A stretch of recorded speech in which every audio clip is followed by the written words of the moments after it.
आइए आज हम पढ़ते हैं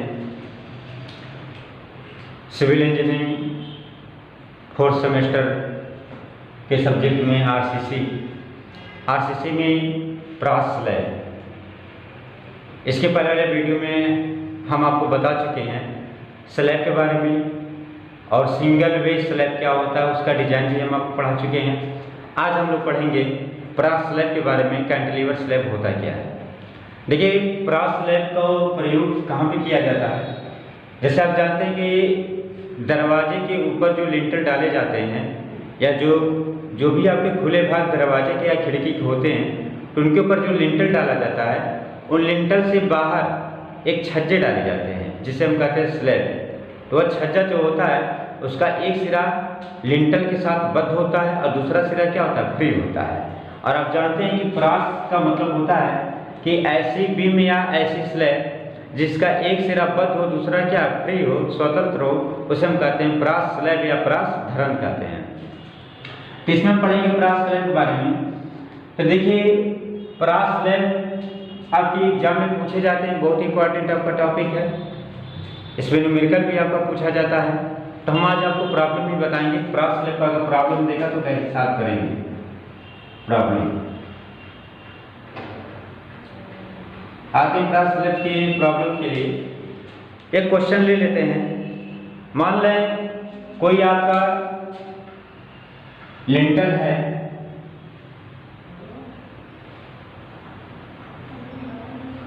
इस लिंटर से एक छज्जा का बाहर की ओर निकला हुआ है। इस लिंटर से एक छज्जा का बाहर की ओर निकला हुआ है। यहां मान लेते हैं छज्जा, ठीक है। जो लिंटर से बाहर आपका छज्जा निकला, मान लेते हैं 1 मीटर निकला हुआ है। कितना मीटर निकला हुआ है? 1 मीटर निकला हुआ है। तो हमें इसी छज्जे का डिजाइन करना है। तो क्वेश्चन में दिया है कि जो प्रास स्लैब की लंबाई है, पार्ट दिया है 1 मीटर। जो पार्ट आपका दिया है स्लैब का वो 1 मीटर दिया है। फिर आपका इसमें दिया गया है कि लिंटर की माप से हमें कोई मतलब इसमें नहीं है। 2 मीटर चौड़े, यानी कि जो आपका खिड़की है जिसके ऊपर छज्जा डाला गया उसकी चौड़ाई कितनी आपकी है? 2 मीटर है। तो उससे भी नहीं मतलब है। आगे वैल्यू आपका दिया गया है कि प्रास स्लैब के लिए जो चलभार आ रहा है, चलभार दिया है 750 न्यूटन प्रति मीटर स्क्वायर का। कंक्रीट का घनत्व आपका दिया है 25,000 आपका जो होता है, ये तो आप जानते हैं। कंक्रीट का ग्रेड दिया है M20 और इस्पात का ग्रेड दिया है Fe415। स्टील का ग्रेड दिया है Fe415 और कंक्रीट का ग्रेड दिया है M20 दिया है। तो दिया इसमें क्वेश्चन में कहा जा रहा है कि कोई प्रास स्लैब है जो खिड़की के ऊपर डाला गया है और जो खिड़की की चौड़ाई है वह चौड़ाई कितनी आपकी है? मान लेते हैं खिड़की है, इस खिड़की की चौड़ाई कितनी आपकी? 2 मीटर है। इसके ऊपर कोई लिंटर है, मान लेते हैं इसके ऊपर हम लिंटर डाले हुए हैं। इसके बाद आपका स्लैब आपका इससे बाहर की ओर निकला हुआ है, आपका स्लैब आपका बाहर निकला है। तो स्लैब कितना मीटर बाहर निकला हुआ है? 1 मीटर, यानी कि इसे 1 मीटर स्लैब का हमें डिजाइनिंग करना है। देखिए, इसमें 2 टाइप का हम स्लैब जानते हैं। या तो एक स्लैब होता है कि जिसकी मोटाई प्रत्येक बिंदु पे क्या हो, समान हो, एक सिरा इसका बद्ध हो और दूसरा क्या इसका फ्री हो। और एक स्लैब होता है कि ढालनुमा हो, यानी कि जो बद्ध सिरा है ऐसे, ये आबद्ध सिरा है क्या स्वतंत्र? देखिए, आबद्ध सिरे की गहराई अलग है, स्वतंत्र सिरे की गहराई क्या है? अलग है।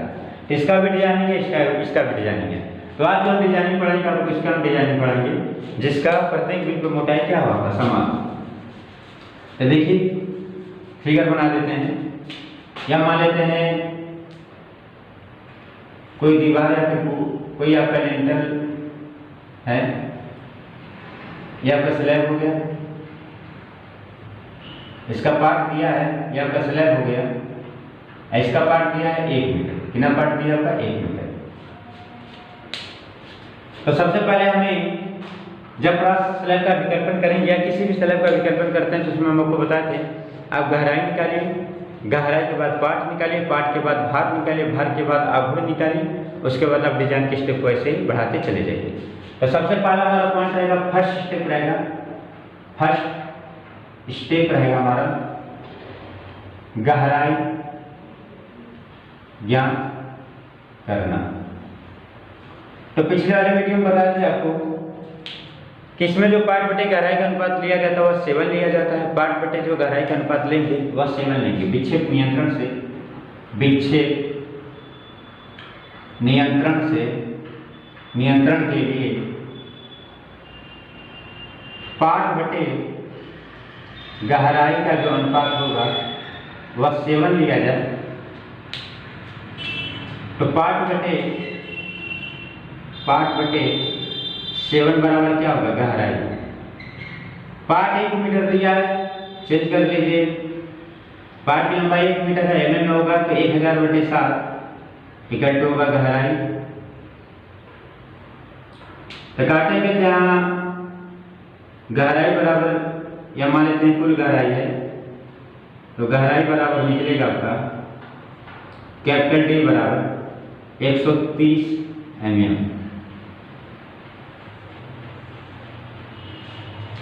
काट लीजिए, देख लीजिए कितना वैल्यू आ रहा है, 7 के अनुसार 3 0 7 चौको 28। चलिए 40 mm ले लेते हैं, 7 चौको 28 फिर 7 चौको 28 140 mm। टोटल गहराई जो निकली है, कुल गहराई का मान कितना निकला है, 140 mm निकला है। निकालेंगे प्रभावी गहराई कितना होगा, तो प्रभावी गहराई निकालेंगे। प्रभावी गहराई स्मॉल डी में से, सॉरी स्मॉल डी बराबर होगा कैपिटल डी में से आवरण क्या करेंगे, माइनस करेंगे। कौन सा आवरण माइनस करेंगे हम, जो आवरण लेंगे वो प्रभावी आवरण लेंगे, प्रभावी आवरण। तो प्रभावी आवरण को बताया जा चुका है। ये आपका मान लेते हैं आपका स्लैब है, स्टील अगर डालेंगे तो इसके सेंटर तक होता प्रभावी आवरण।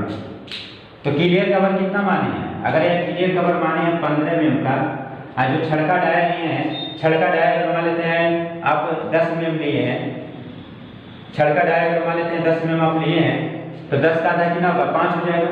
तो स्मॉल डी बराबर होगा कैपिटल D 140 माइनस इस 10, इस 15 में, या 15 आपका क्लियर कवर है और छड़का डायल आपका 10 mm का है, तो आधा कितना होगा, 5 mm।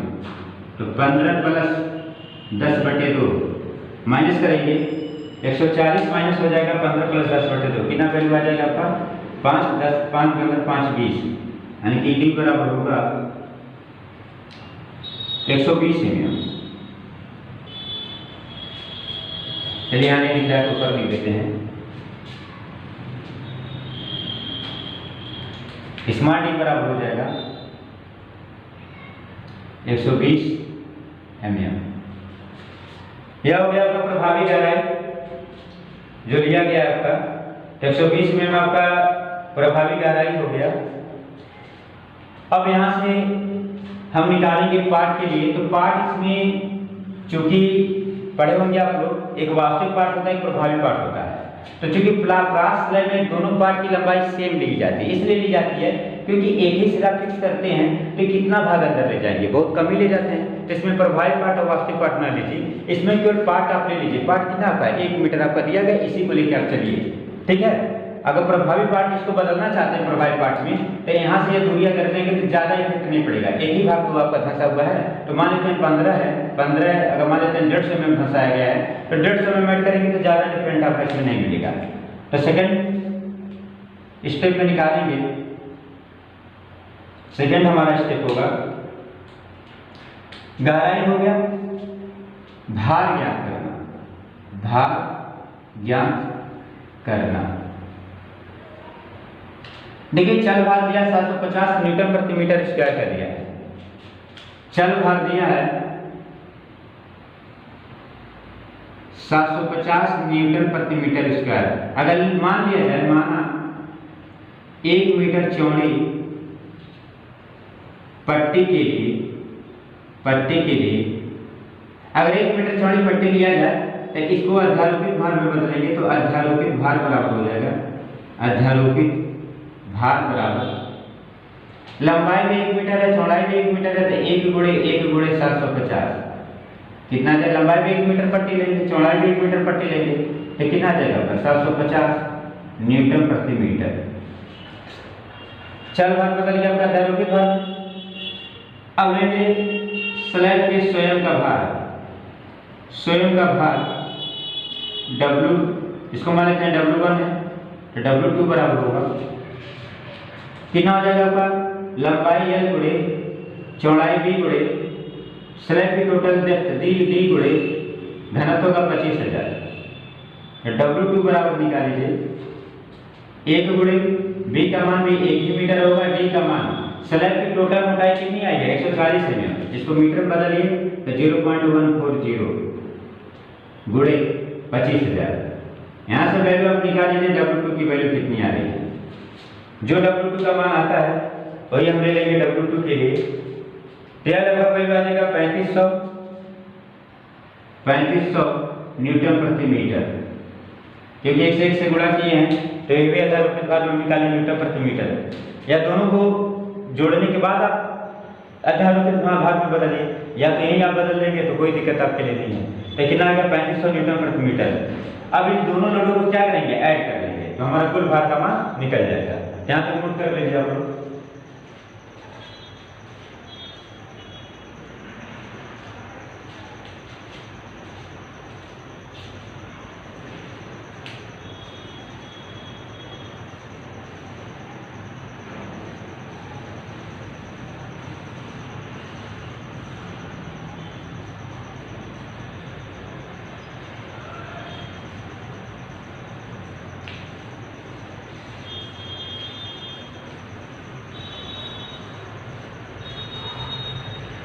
देखिए वैल्यू हमारा निकल गया।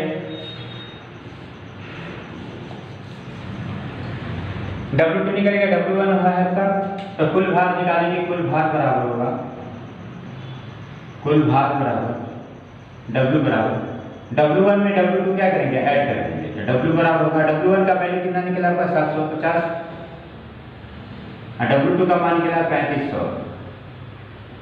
तो W का मान जब इसको इसमें ऐड करेंगे तो आपका टोटल वैल्यू हो जाएगा 4250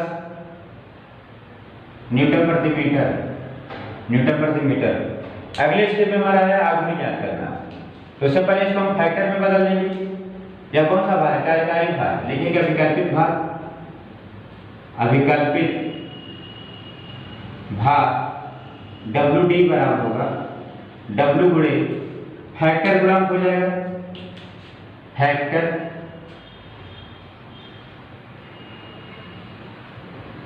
फैक्टर गुणांक। तो भार के लिए फैक्टर गुणांक कितना लेते हैं? 1.5 लेते हैं। तो WD बराबर होगा, W का मान है 4250 गुणे 1.5 से इसमें क्या करेंगे? मल्टीप्लाई कर देंगे। तो जब 1.5 से मल्टीप्लाई करेंगे तो यह वैल्यू जो मिलेगा आपको FD का मान वह 6400 न्यूटन, 6400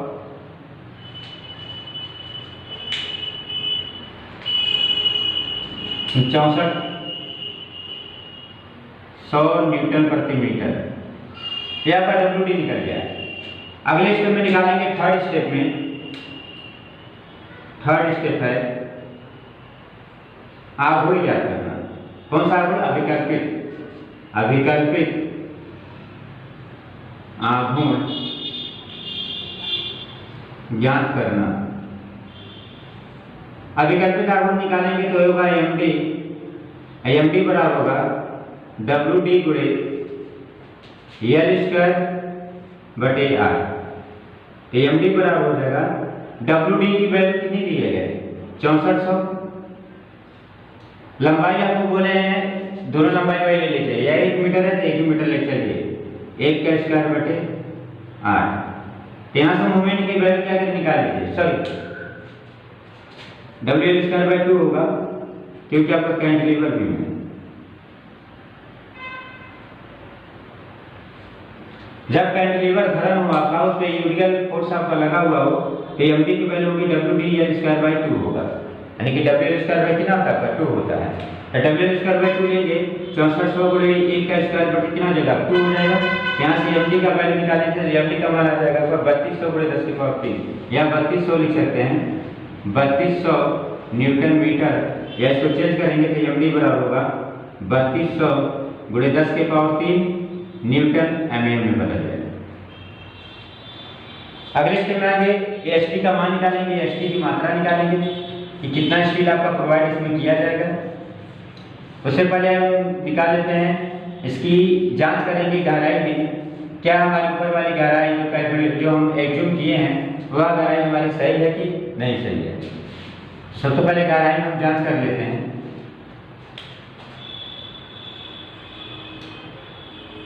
फोर्थ स्टेप होगा आपका गहराई में जांच। फोर्थ स्टेप होगा गहराई में जांच। गहराई में जांच करेंगे तो निकालेंगे M U limit equal to 0.138 BD square गुणे एफसी के। यह किसके लिए होता है? जब एफडी आपका ग्रेड कितने का हो 415 के लिए, या फिर 415 के लिए फार्मूला तय होता है। अब एमयू लिमिट का मान जो एमयू लिमिट आपका दिया है वह एमडी के क्या करेंगे इक्वल करेंगे। एमडी की वैल्यू कितनी है, एमयू लिमिट का मान पुट करते हैं 0.138 गुणे बी का मान कितना दिया 1 मीटर 1000 mm हो जाएगा। डी अभी आपने स्मार्ट डी निकाला है, स्मार्ट डी कितना लेके चले हैं 120, कितना लेंगे वैल्यू 120 हमने एक मीडियम में निकालनी है। डी हम इसको हम कैलकुलेट करेंगे तो डी की वैल्यू आप पुट नहीं करिएगा, डी स्क्वायर गुणे एफसीटी का मान कितना है 20 इक्वल टू हो जाएगा आपका 3200 गुणे 10 के पावर 3। यहाँ से डी कैलकुलेट करेंगे तो हो जाएगा अंडर रूट 3200 गुणे 10 की पावर 3 बटे 0.138 गुणे 1000 और गुणे 20। यहाँ से डी आप कैलकुलेट करिए, यहाँ से डी आप कैलकुलेट करेंगे तो आपको मिलेगा डी की जो वैल्यू मिलेगी वह लगभग आपको 34 mm मिलेगा। कितना वैल्यू मिलेगा 34 mm आपका डी। आप आपको डी की वैल्यू आप कैलकुलेट करेंगे तो आपको 34 mm मिलेगा। अब देखिए आवरण जो माने उसको ऐड करेंगे तो 15 5 20 mm आवरण था आपका, तो कैपिटल डी का मान कितना हो जाएगा आपका। अगर देखा जाए तो कैपिटल डी का मान निकालिए तो यहाँ पे छोड़ दीजिए, हमें यह डी केवल कैलकुलेट करना पड़ता है। या चेक करने के लिए क्या ऊपर जो गहराई जो एज्यूम किए हैं वह गहराई इस गहराई में क्या डिफरेंट है। अब यहाँ यह समझ लीजिए लोड आ रहा है, कितने का मोमेंट हो रहा है 3200 गुणे 10 के पावर 3। इतने लोड पर और इतने मोमेंट पे जो हमारी डेप्थ होनी चाहिए इस स्लैब की वह मिनिमम कितनी होनी चाहिए 34 mm का, और हम स्लैब की डेप्थ जो ऊपर माने हैं कितना माने हैं 120 mm माने हैं। तो हमारा क्या है सेफ है, यानी कि ऊपर वाली गहराई डी जो एज्यूम है वह अधिक है किससे डी कैलकुलेट से। तो कैलकुलेट से सही है तो क्या है सुरक्षित है, हमारी गहराई में क्या है सुरक्षित है, यानी कि यह स्लैब आपका गहराई में क्या है सुरक्षित है, यानी कि 34 mm न्यूनतम आपका है और मैक्सिमम अधिक वाला लेके चलेंगे। अधिक वाला कितना दिया 120, तो उसी को हम डी की वैल्यू कैलकुलेट करके चलेंगे। अब आगे निकालते हैं स्टील की मात्रा।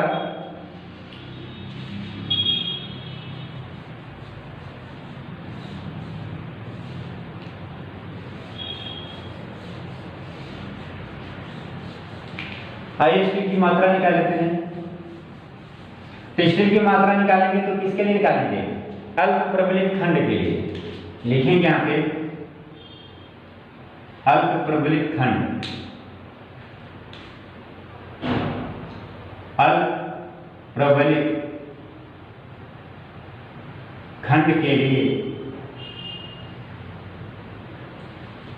कौन सा स्टेप हमारा होगा 5वां स्टेप होगा, 5th स्टेप होगा। लिख लीजिएगा 5th स्टेप।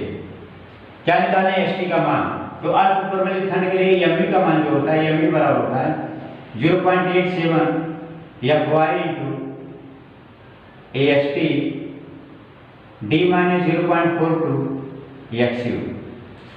यह होता है एमवी की वैल्यू। अल्प प्रबलित खंड के लिए एमवी का मान आपका इतना लिया जाता है 0.87 AST into D minus 0.42 XU।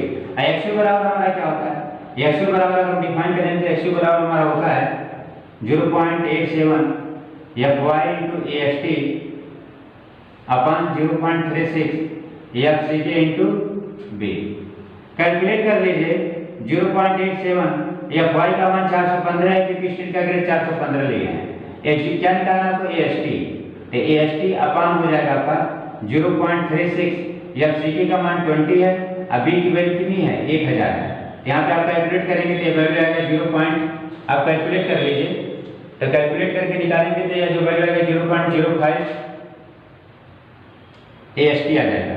अब एस की वैल्यू ले जाकर यहाँ पे क्या करेंगे, पुट कर देंगे, तो वैल्यू को पुट करेंगे तो एम डी इक्वल टू होगा हमारा M U, M D cut होगा हमारा एम यू, एम डी की वैल्यू कितनी निकली है 3200 × 10⁻³ बराबर एम यू की जो वैल्यू निकली है, एम यू का मान यहाँ पे ले जाकर वैल्यू पुट करिए, क्या हो जाएगा 0.87 गुणे एफ वाई का मान कितनी है 415 गुणे AST कोष्टक में डी माइनस डी की वैल्यू आप कैलकुलेट किए हैं, डी की ना कैलकुलेट किए हैं 120, तो आप 120 क्या करिए आप यहाँ पे पुटअप कर दीजिए।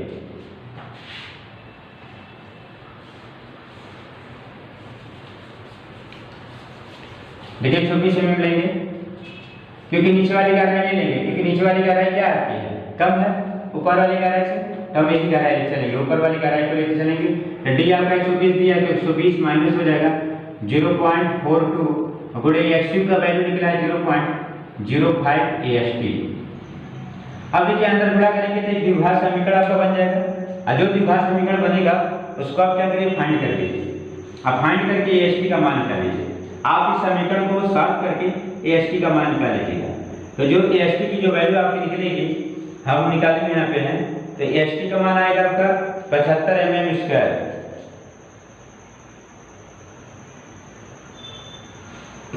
जो AST का मान आया है आपका 75 mm² आया है। अब निकालेंगे इसमें अंतराल निकालेंगे कि कितने अंतराल पे हम छड़ों को डालेंगे, स्पेसिंग कितना रखेंगे, क्योंकि इसमें भी आपका स्टील डाला जाएगा, नीचे भी स्टील डालेंगे, फिर वितरण छड़ डालेंगे, तो आप मेन बात कितने अंतराल पे डालेंगे ये चीज हमें निकालना पड़ेगा। तो अगले टॉपिक में बता रहे हैं आपको अंतराल निकालने के लिए। देखिए छड़ों का अंतराल, किस छड़ का, मुख्य छड़ का अंतराल यस बराबर होता है 80 गुणे 1000 बटे टोटल क्या होता है AST। कितने डायल का छड़ लिए 10 mm व्यास का, ऊपर छड़ कितना लिए थे 10 mm व्यास का, 10 mm व्यास का छड़ लेने पर 10 mm व्यास का छड़ लिए तो एक छड़ का एरिया कितना हो जाएगा, एक छड़ का एरिया 80 बराबर होगा π/4 गुणे 10 का स्क्वायर बराबर यह हो जाएगा value 79 mm²।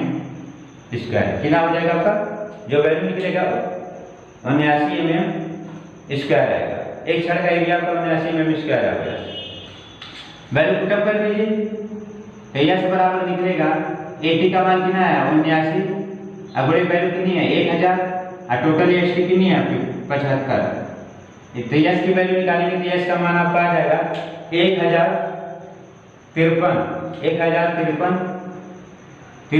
mm centre to centre. देखिए एक यस का मान तो ये हो गया। सेकंड आपका यस का मान आपको हम बताया कि यस बराबर लिया जाता है 3D, कितना लिया जाता है 3D।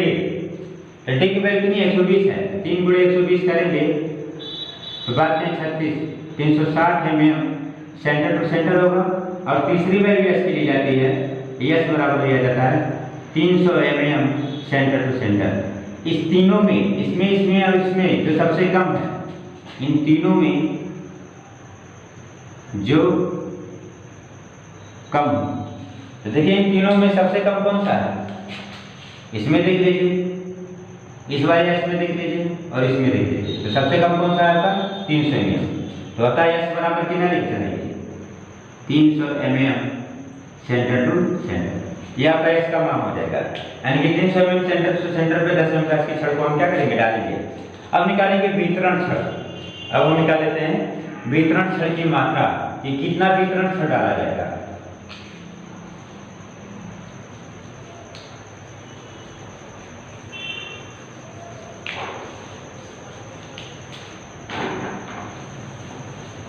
देखिए वितरण छड़ की मात्रा निकालेंगे अगले स्टेप में, 6th स्टेप में वितरण छड़ की मात्रा। एएसडी क्या करेंगे, तो एफपी कितने ग्रेड का है, एफपी 415 के लिए कौन सा बार HYSD है, इसके लिए आपका जो वितरण क्षण होता है एएसडी की जो वैल्यू होती है वह 0.12/100 गुणे बी गुणे क्या किया जाता है, कैपिटल डी, बी गुणे कैपिटल डी लिया जाता है। आएगा समझ में। यह फार्मूला का होगा एएसडी बराबर होगा 0.12/100, बी की वैल्यू कितनी है 1000 और डी का मान कितना निकला, ऊपर तक कितना निकला 140 की वैल्यू क्या पुटअप करेंगे तो एएसडी का मान आ जाएगा 168 mm², कितना आ जाएगा पर 168 mm²। अब स्पेसिंग निकालेंगे, अंतराल निकालेंगे, अंतराल S बराबर होगा 80 गुणे 1000 बटे क्या जाएगा टोटल एएसडी वितरण क्षण। आपको बताया गया वितरण क्षण क्यों डालते हैं, वितरण क्षण क्रीप को मैनेज करने के लिए, टेम्परेचर को मैनेज करने के लिए, श्रिंकेज को मैनेज करने के लिए हम वितरण क्षण डालते हैं। और वितरण क्षण लोड को ट्रांसफर करता है, किस पे ट्रांसफर करता है, मेन बार पे। आपका हमेशा जो मेन बार डालते हैं वह नीचे डालते हैं, और वितरण क्षण कहाँ डालते हैं, इस मेन बार के ऊपर डाला जाता है। आएगा समझ में, क्योंकि ऊपर वितरण क्षण डालेंगे तो लोड आएगा, तो लोड को क्या करेगा, मेन बार को ट्रांसफर करेगा, क्योंकि मेन बार आपका नीचे आपका लगेगा तभी वो लोड क्या करेगा, पूरा आपका वहन करेगा।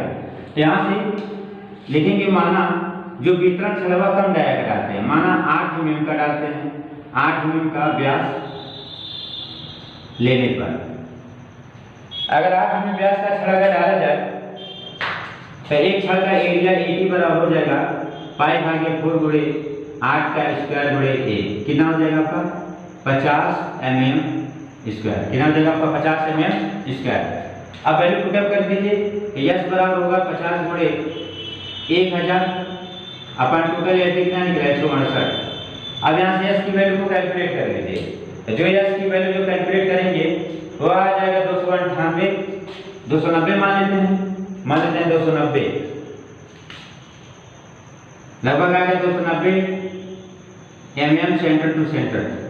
एक पहला एस ले लेते हैं, सेकेंड एस बराबर लिया जाता है 5D, तो 5 गुणे डी का मान 120 है, तो 12×5 कितना में आ जाएगा आपका 5 गुणे 120 600 mm centre to centre. Third point लेते हैं एस बराबर 450 mm सेंटर टू सेंटर। इन तीनों में जो सबसे कम हो, इन तीनों में जो सबसे कम हो, देखिए या 290 है या 600 है या 450 है, सबसे कम कौन सा है 290 है, यानी कि वितरण क्षण जो स्पेसिंग जो लेंगे वितरण क्षण के लिए कितना लेंगे 290 mm सेंटर टू सेंटर लिया जाएगा, यानी कि इसका हम प्रयोग करेंगे, यही लेके चलेंगे। यह हो गया आपका स्पेसिंग तक। अब इसके बाद हमारा अगला स्टेप होगा जांच के लिए। देखिए जांच कैसे करेंगे, कितना प्रकार का जांच करेंगे, कल बताया था आपको 3 टाइप का, इसमें भी जांच करेंगे। आपका जांच स्टील में जांच करेंगे, इस्पात में, फिर सीजर में जांच करेंगे और उसके बाद हम अभिलाख में जांच करेंगे। तो 3 जांच करके हम दिखाएंगे इसमें।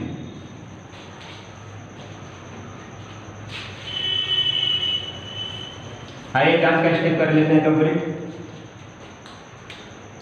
नेक्स्ट स्टेप हमारा रहेगा जांच।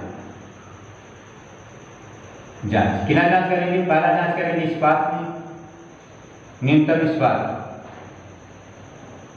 न्यूनतम इस्पात की मात्रा निकालेंगे और अधिकतम इस्पात की मात्रा भी निकाल सकते हैं। सेकंड जांच करेंगे कर्तन में और थर्ड जांच करेंगे अभिलाख में। अभिलाख में जांच 3 प्रकार का जांच करेंगे। तो पहला जांच पहले कर लेते हैं। पहला जांच करेंगे न्यूनतम इस्पात में जांच,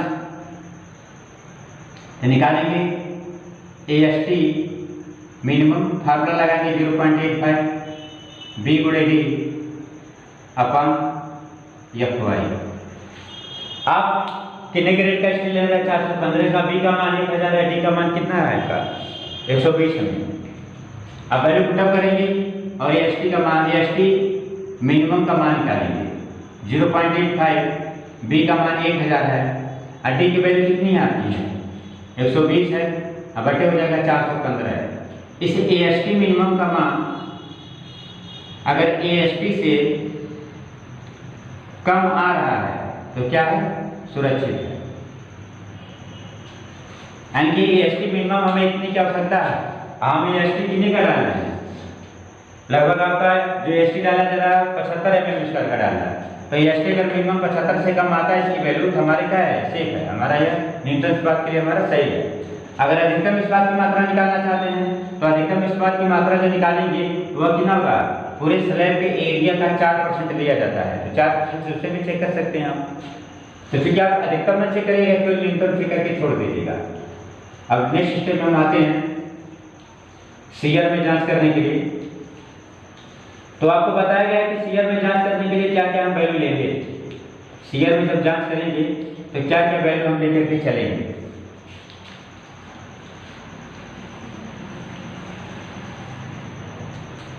सेकंड जांच करेंगे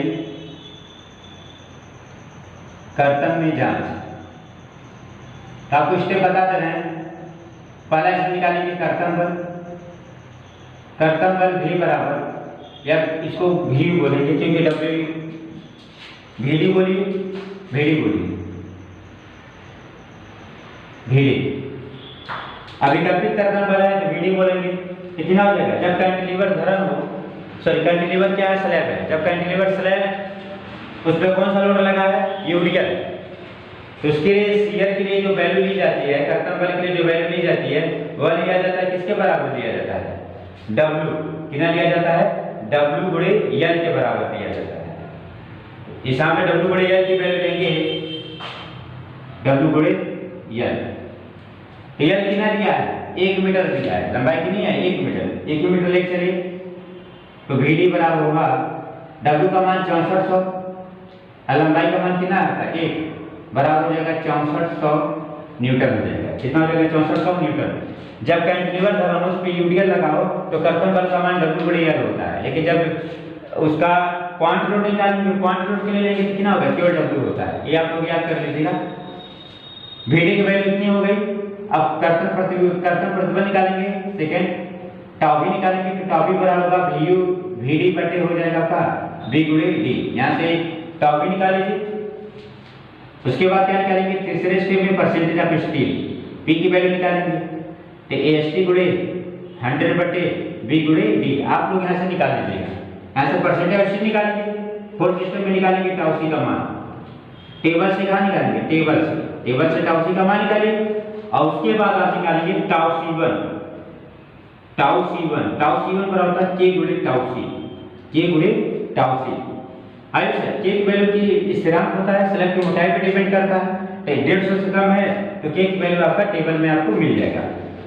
अब यहाँ से जांच करेंगे कि टाउ C1 का मान ज्यादा होना चाहिए किससे, टाउ B से ज्यादा होना चाहिए। अगर ज्यादा है तो कर्तन में क्या सुरक्षित है, कर्तन में सुरक्षित है।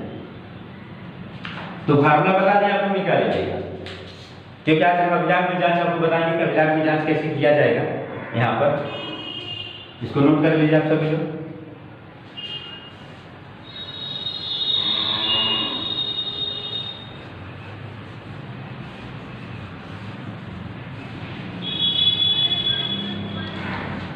आइए अभिलाख में जांच करते हैं। तीसरा जांच है अभिलाख में जांच।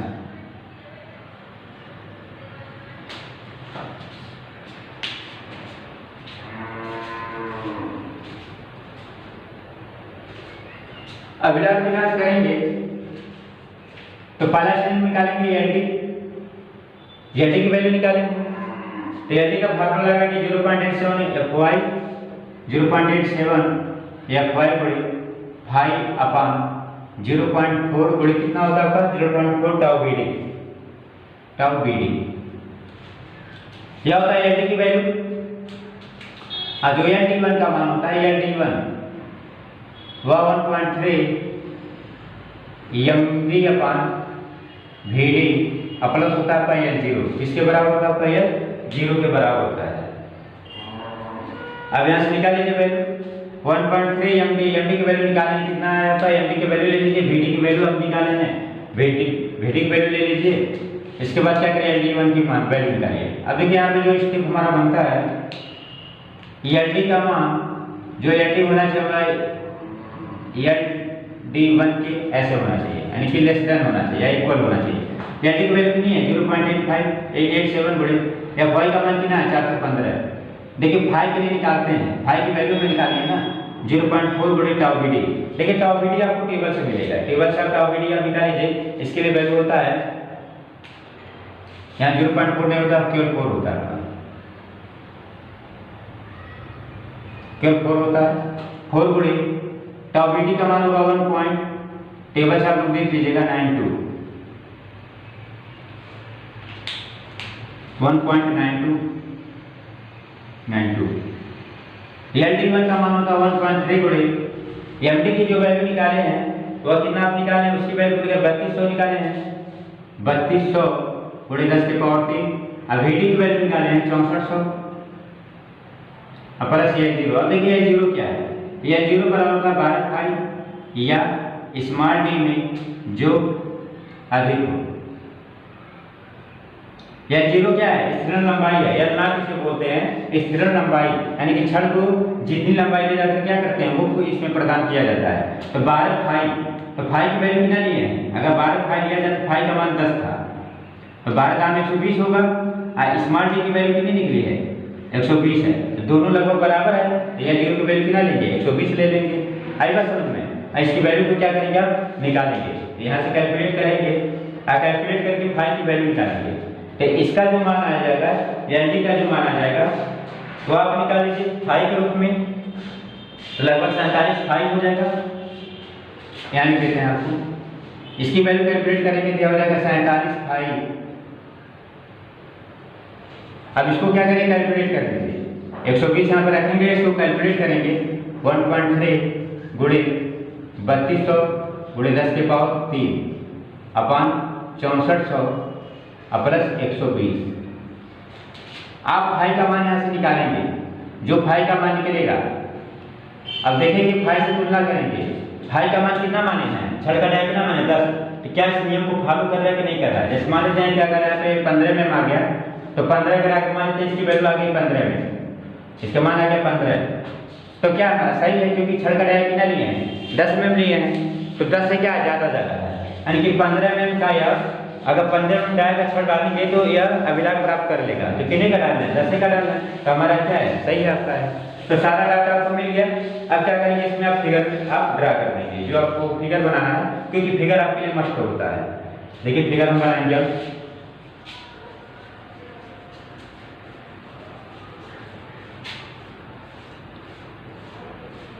अब इसका फिगर बना लीजिए। इसमें सारी वैल्यू आपकी दी गई है,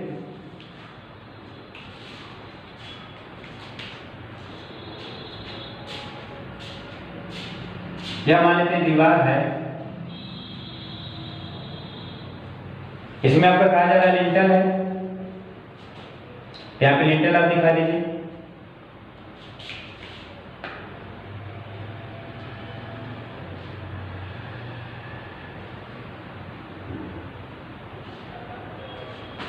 यह आपका लिंटल हो गया, यह आपका लिंटल हो गया, क्या हो गया आपका स्लैब हो गया। कितनी लंबाई है 1 मीटर। अब इसमें छड़ आप दिखा दीजिए, छड़ आप कैसे लगा रहे हैं,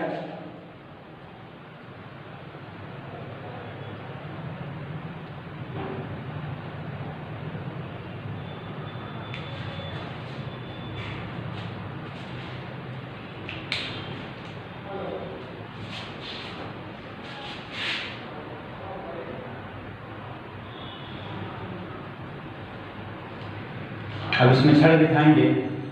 तो प्रास में छड़ मेन बात कहाँ लगाए जाते हैं, ऊपर लगाए जाते हैं, ध्यान से समझिएगा। प्रास में मेन जो बात लगाया जाता है वो ऊपर लगाया जाता है आपका, तो ऊपर हम मेन बात लगाएंगे।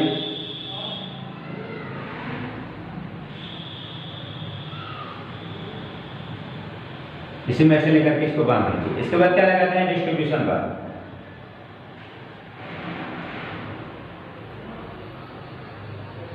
डिस्ट्रीब्यूशन बार हो गया। अब इसको लिख देंगे, यह मेन बार है, कितने डाया का 10 mm व्यास का है, कितने सेंटर पे था 300 mm सेंटर टू सेंटर का, जितने सेंटर होगा आपका। एक डिस्ट्रीब्यूशन बार है, डिस्ट्रीब्यूशन बार है, कितने डायरा है, 8 न्यू डायरा है। जितना सेंटर है उतना सेंटर दिखा देंगे। अगर डिस्ट्रीब्यूशन जो डायरा बार आया था उसका जो स्पेसिंग आपका था 290 आया था, तो 290 mm centre to centre. Slab की टोटल डेप्थ दिखाएंगे 140 mm है। स्लैब की प्रभावी डेप्थ दिखाएंगे, यहाँ दिखा रहे हैं, यह प्रभावी डेप्थ है 120 है। कितना है आपका 120 है। या दीवार की मोटाई आप दिखा दीजिए, दीवार की मोटाई जो आप माने हैं, ठीक है। यह आपका मेन बार हो गया। तो आवरण दिखा दीजिए, यहाँ पे आवरण दिखा दीजिए। यह जो आवरण जो दिया गया है क्लियर कवर है, क्लियर कवर है आपका। अक्षर के सेंटर तक लेंगे तो आपका प्रभावी कवर हो जाएगा। तो ये आप डाटा बना करके इसमें आपको दिखाना पड़ेगा, फिगर बना के दिखाना पड़ेगा कि कैसे कैसे क्या क्या आपका लिया गया। जो लिंटर की वैल्यू दी गई है, लिंटर की माप आप दिखा दीजिए। आई बस समझ में। तो आज का वीडियो हमारा बस यहीं तक रहेगा। नेक्स्ट वीडियो में हम लेकर आएंगे आपके लिए द्विदैशिक स्लैब, 2 वे स्लैब लेकर आएंगे। आप इस वीडियो या आप यह पूरा वीडियो देखने के बाद चैनल को सब्सक्राइब करिए, शेयर करिए, ज़्यादा से ज़्यादा लाइक करिएगा। धन्यवाद।